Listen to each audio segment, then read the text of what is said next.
This grave belongs to a little girl named Nelly Hogan.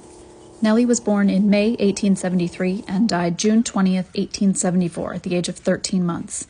Her cause of death was whooping cough, which was a pretty common killer of young children in the 19th century.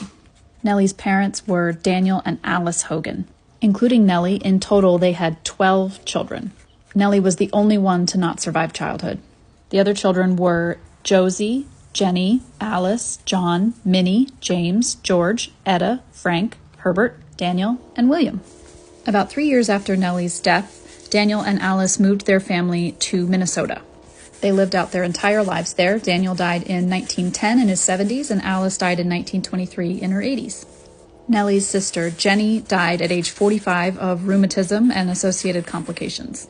Her brother, James, died at age 56 of a heart attack. Aside from those two, the rest of the children all lived into their 60s, 70s, or even 80s. The last of the original family to die was Josie, and she died in 1958. Two of the Hogan children would go on to lose their own children. Josie lost her only child, a son, at age 12 due to a diving accident, and Herbert lost his wife and infant child in childbirth. All of the children lived out their lives in Midwestern states, including North Dakota, Iowa, and Kansas. Nelly's stone stood out to me because it appears to mark the only grave in this plot.